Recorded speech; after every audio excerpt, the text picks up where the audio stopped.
You know, this time in my life is like I hear people say surreal, and for years, number one, I didn't know what surreal meant. I guess because I didn't have a lot of surreal moments. I had a lot of real moments, laced with struggle and doubt and questioning. And now I understand surreal. Surreal is when you, for me, I'm living inside my own life experience, blown away by what my life experience is. I'll never forget that my first office was in a walk-in closet that you really couldn't walk in. It was kind of step in and turn. I'll never forget that. I know exactly where it was. I could see the closet in my head or my office. So when I look around and I see the growth, it truly cements that your resiliency and your willpower is greater than any circumstances around you. Like that's what this tells me. That's when I look around and I see you guys, I see my team. I hear Jelani talk about how he was on a team meeting and each of the team members in my company were reciting a guiding principle and how he could hear me in the guiding principles. But I wasn't there. I was on vacation. That's powerful because for so long it was lonely. For so long I couldn't have anyone join the journey with me because I was still trying to define what it was. So it just shows me that you can have something in your head and for a while, no one else has to get your vision. I used to get upset because I felt like no one got my vision. Well, no one got my vision because God didn't give my vision to them. God gave my vision to me. And it was my job to birth the vision so that you can show up, Matt, and John can show up, and David and my family could have this experience. And it was exactly the way it was supposed to be. Like every early morning and every long night, every moment, oh my God, it's been 20 years and I can't tell you how many times I thought I'm just about out of business right now. Like, yep, I'm gonna be out of business in 30 days. Like I had so many 30 days from out of business, 30 minutes from out of business. I have no idea how I'm gonna pay that bill. Just so many of those. And the one common denominator that I could say every time was I raised my will greater than the circumstance. I dug deeper in my resiliency than I was in debt. Like I was in deep debt, but I had deeper resiliency. And so that's why I'm on fire. I'm on fire for teaching people how not to stay standing up, but how to master getting back up, how to master bouncing back, how to then master running and soaring. And so it's, dare I say, surreal. Dare I say, unbelievably true. And I stopped asking myself, was I worthy of this?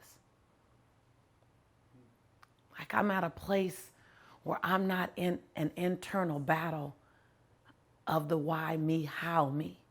God, are you sure me?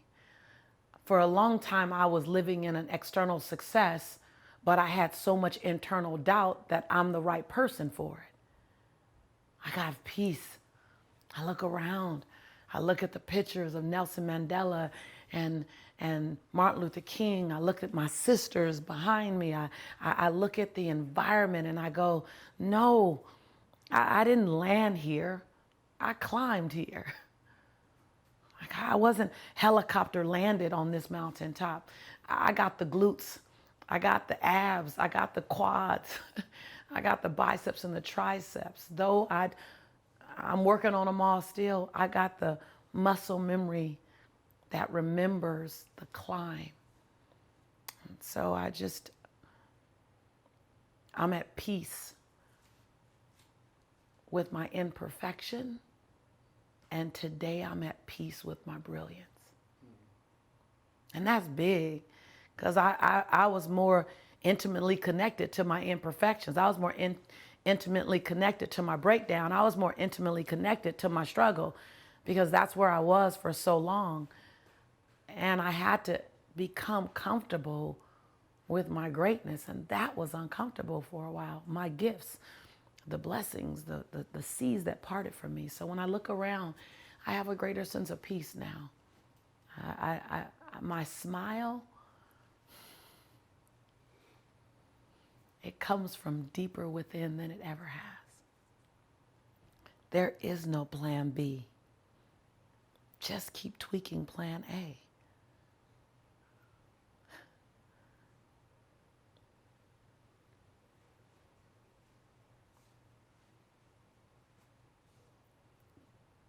My past does not equal my future. Your past does not equal your future. Yesterday does not equal today or tomorrow. It's a setup for today or tomorrow. So my mistakes of last month, last year, or 30 minutes ago does not define my next decision. Reinvention. Reinvention is available to everybody every day. Reset. Restart. Recommit. Recharge. Redesign it. Like that. Re has been my life. Restart it. Redesign it. Recommit to it. Rededicate. Go somewhere. Recharge. Redirect. All of that saved me 30 minutes away from closing my doors, 30 days away from shutting down my business, 3 months away from quitting it all. And then I'd stop and recommit. I'd redesign the strategy. I'd release the old strategy that wasn't working. I'd ask for help. There's been so many 30 days away from closing the doors. And it's been 20 years. I just put my makeup on.